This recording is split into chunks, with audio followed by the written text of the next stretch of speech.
चौथा बेताल, वीरवर की कथा। महाशमशान के उस शिंशपा वृक्ष से राजा विक्रमादित्य ने बेताल को फिर से नीचे उतारा और पहले की ही तरह उसे अपने कंधे पर डालकर वापस लौट चला। कुछ आगे चलने पर बेताल ने फिर राजा से कहा, राजन, उस दुष्ट भिक्षु के लिए तुम इतना परिश्रम क्यों कर रहे हो?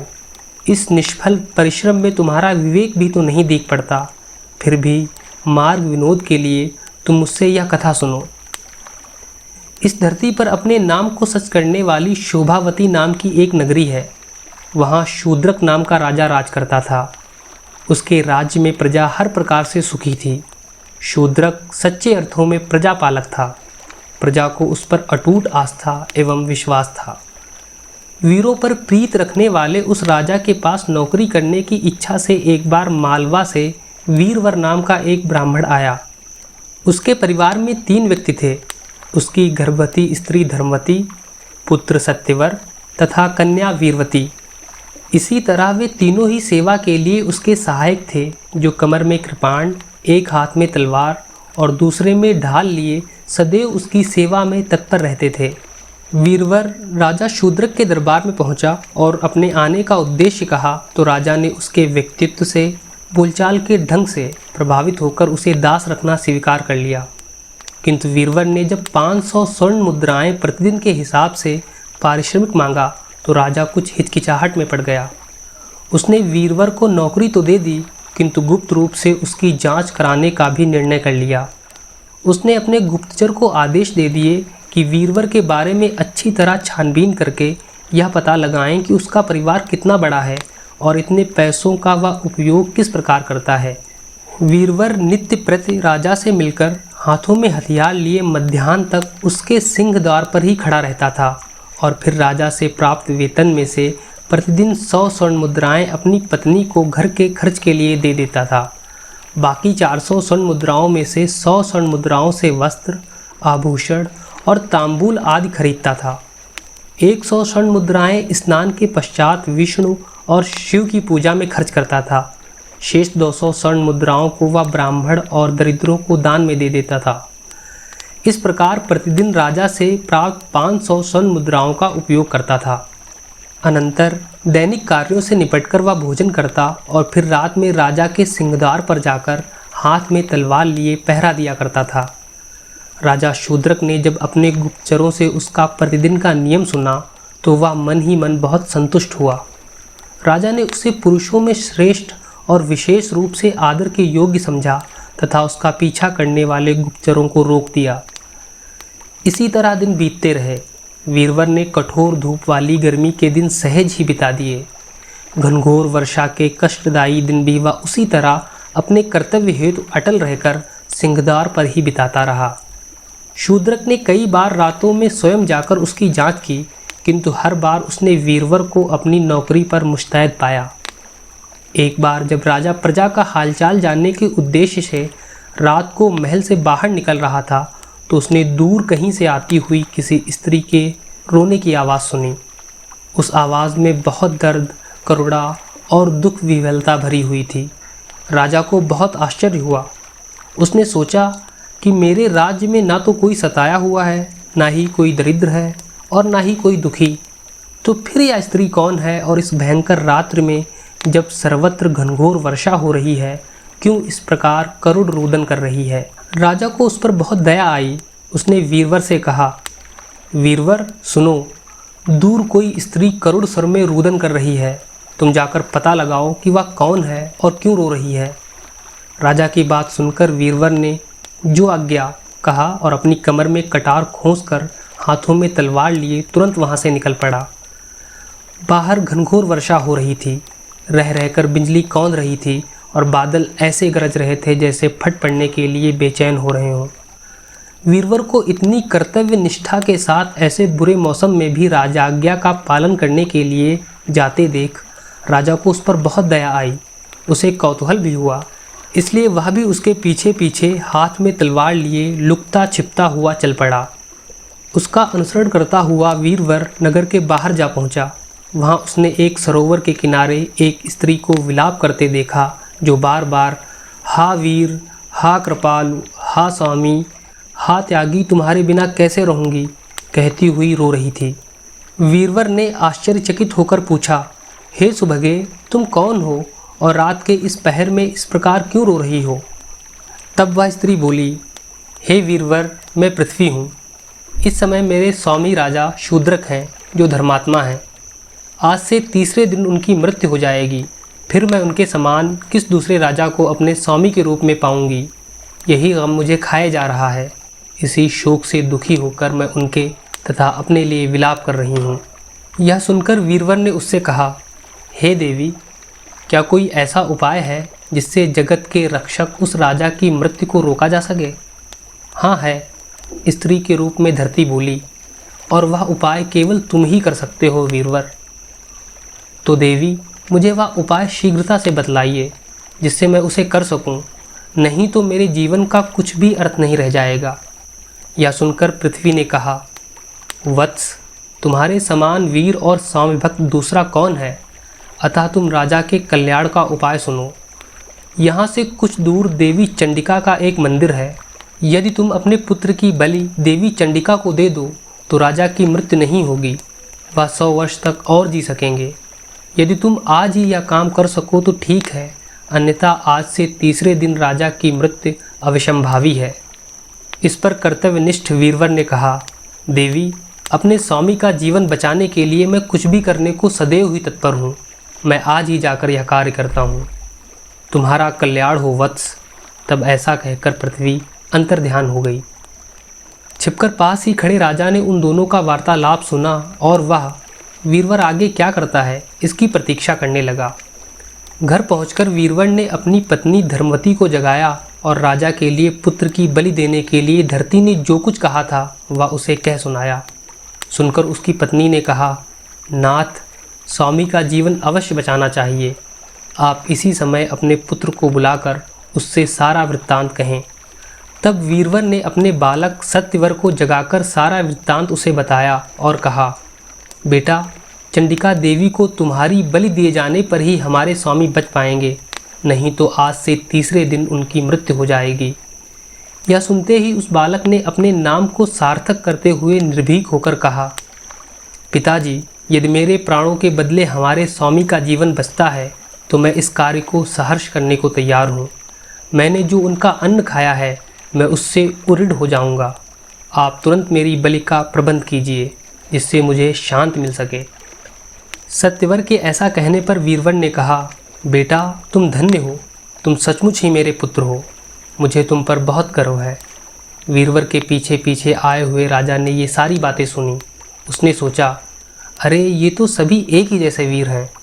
अनंतर वीरवर ने अपने बेटे सत्यवर को कंधे पर उठा लिया। उसकी पत्नी धर्मवती ने अपनी बेटी वीरवती को ले लिया और रात के समय चंडिका के मंदिर में गए। राजा शूद्रक भी छिपकर उनके पीछे पीछे गया। मंदिर में पहुंचकर वीरवर ने देवी के सम्मुख अपने बेटे को कंधे से उतारा। सत्यवर ने बड़े धैर्य से देवी को प्रणाम किया और कहा, हे देवी, मेरे मस्तक का उपहार स्वीकार करो, जिससे हमारे स्वामी राजा शूद्रक अगले 100 वर्षों तक जीवित रहकर निष्कंटक राज कर सकें। वीरवर ने पुत्र के ऐसा कहते ही धन्य धन्य कहते हुए अपनी तलवार निकाली और उससे अपने पुत्र का मस्तक काटकर देवी चंडिका को अर्पण करते हुए कहा, हे देवी, मेरे पुत्र के इस बलिदान से हमारे स्वामी 100 वर्ष तक जीवित रहें। उसी समय अंतरिक्ष से आकाशवाणी हुई, हे वीरवर, तुम धन्य हो। तुम्हारे समान स्वामी भक्त और कोई नहीं है जिसने अपने एकमात्र गुड़ी पुत्र का बलिदान देकर अपने राजा शूद्रक को जीवन दिया है। राजा शूद्रक छिपकर ये सारी बातें देख और सुन रहे थे। तभी वीरवर की कन्या वीरवती आगे बढ़ी और मरे भाई के मस्तक को आलिंगन करती हुई शोक से विह्वल बुरी तरह रोने लगी। तदनंतर उसने भी भाई के शोक में अपने प्राण त्याग दिए। यह देखकर वीरवर की पत्नी ने कहा, हे स्वामी, राजा का कल्याण तो हो गया, अब मैं भी आपसे कुछ कहती हूँ।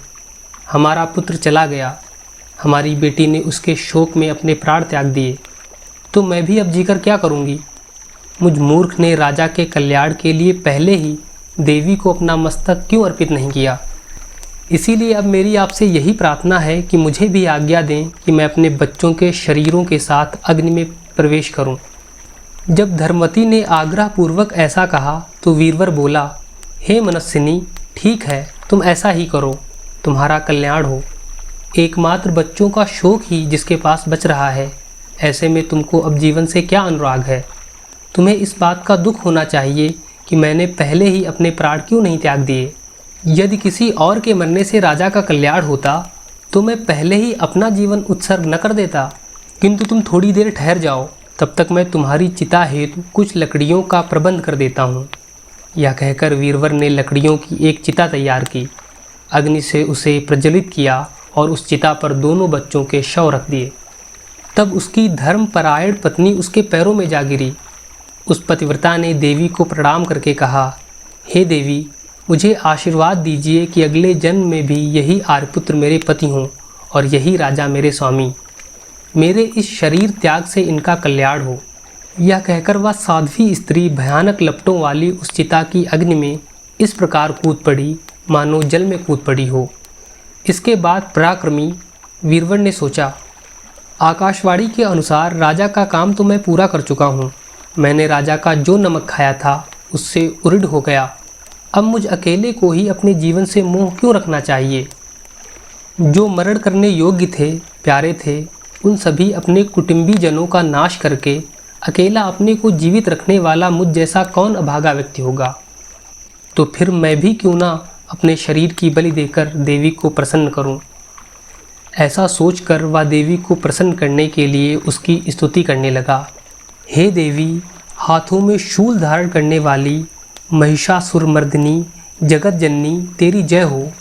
हे माता सर्वव्यापिनी, आप देवताओं को प्रसन्नता देने वाली हैं, तीनों लोकों को धारण करने वाली हैं। हे माता, सारा संसार तुम्हारे चरणों की वंदना करता है। अपने भक्तों की मुक्ति के लिए तुम ही शरण रूप हो, तुम्हारी जय हो। हे काली, जय कापालिनी, जय कंकालिनी, हे कल्याणमयी, आपको नमस्कार है। मेरे मस्तक का उपहार स्वीकार कर तुम राजा शूद्रक पर प्रसन्न हो। तत्पश्चात देवी की स्तुति करके वीरवर ने झटपट तलवार से अपना मस्तक काट डाला। वहाँ छिपकर शूद्रक ये सारी बातें देख रहा था। दुख से विकल होकर उसने आश्चर्यपूर्वक सोचा, हे भगवान, मेरे लिए इस सज्जन पुरुष और इसके परिवार ने यह कैसा दुष्कर कार्य कर डाला। ऐसा तो न कहीं देखा अथवा सुना गया। इस विचित्र संसार में इसके जैसा धीर वीर पुरुष और कहाँ मिलेगा, जो बिना कहे सुने परोक्ष में अपने स्वामी के लिए अपने प्राणों तक को अर्पित कर दे। यदि इसके उपकार का प्रत्युपकार मैं ना कर सकूं, तो मेरे राजा होने का अर्थ ही क्या रह गया? फिर तो मेरे और एक पशु के जीवन में कोई अंतर ही नहीं है।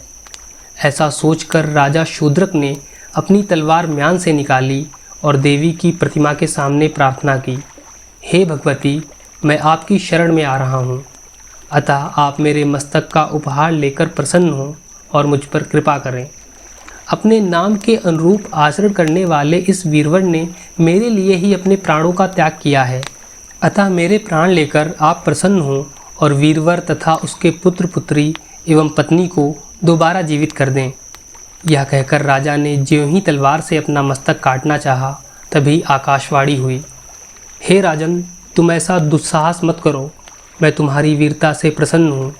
मेरा आशीर्वाद है कि यह ब्राह्मण तत्काल अपने परिवार सहित जीवित हो जाएगा। इतना कहकर आकाशवाणी मौन हो गई। वीरवर भी अपने पुत्र, कन्या तथा पत्नी सहित अक्षत शरीर होकर जी उठा। यह दृश्य देखकर राजा फिर छिप गया और प्रसन्नता के आंसुओं से भरी आंखों से उन्हें देखता रहा। वीरवर ने अपने बच्चों तथा स्त्री सहित अपने को भी सोता हुआ सा देखा और उसका मन भ्रांत हो गया। वीरवर ने अपनी पत्नी और बच्चों को अलग अलग ले जाकर पूछा, तुम लोग तो आग में जलकर भस्म हो गए थे, फिर जीवित कैसे हो गए? और मैंने भी तो अपना मस्तक काट डाला था, मैं भी जीवित बचा हूँ। यह मेरी भ्रांति है या देवी ने सचमुच हम पर कृपा की है? वीरवर के ऐसा कहने पर उसकी पत्नी एवं बच्चों ने कहा, हे पिताश्री, हम लोग सचमुच जीवित हो गए हैं। यह देवी का अनुग्रह है, यद्यपि हम अभी तक यह बात जान नहीं पाए हैं। वीरवर ने भी यही समझा कि ऐसी ही बात है, पर उसका काम पूरा हो चुका था, अतः वह अपने स्त्री एवं बच्चों सहित अपने घर लौट आया। घर पर स्त्री एवं बच्चों को छोड़कर उसी रात वह पहले की तरह फिर से राजा की ड्योढ़ी पर पहुंचा और अपनी नौकरी पर मुस्तैद हो गया।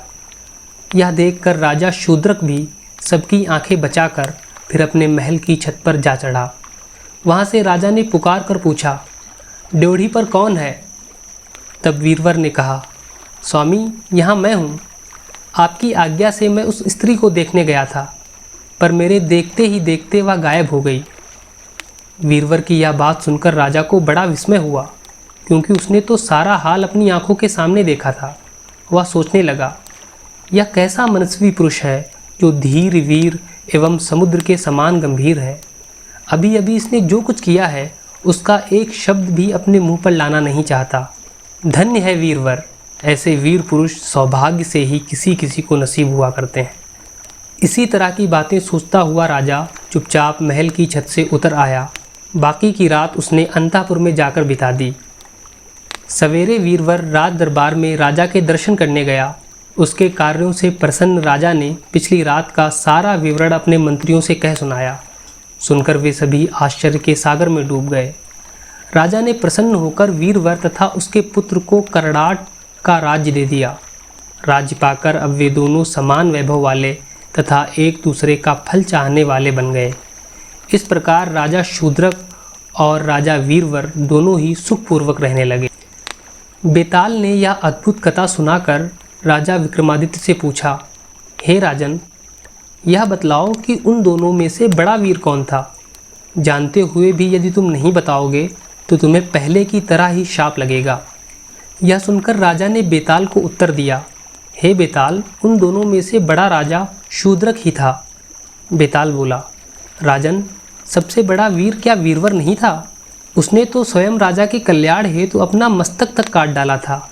या फिर उसकी पत्नी, उसने भी तो अपना बलिदान दिया था। उसके पुत्र सत्यवर ने भी कौन सा कम वीरता का काम किया था? राजा के कल्याण हेतु उसने भी तो सहर्ष माँ चंडिके को अपना मस्तक अर्पण कर दिया था। वह तो बालक होने पर भी वीरता का उत्कर्ष था। तब फिर तुम शूद्रक को सबसे बड़ा वीर किस लिए कह रहे हो?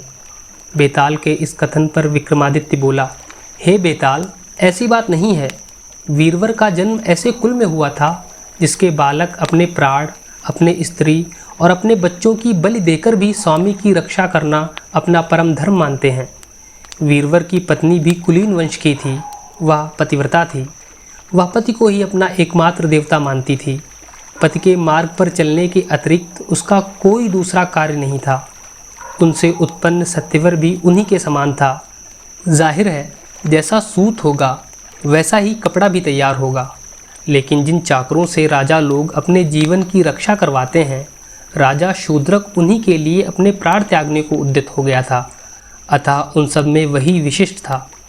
राजा की बातें सुनकर बेताल अपनी माया के द्वारा अचानक उसके कंधे से उतरकर फिर गायब हो गया और पुनः अपने स्थान पर जा पहुंचा।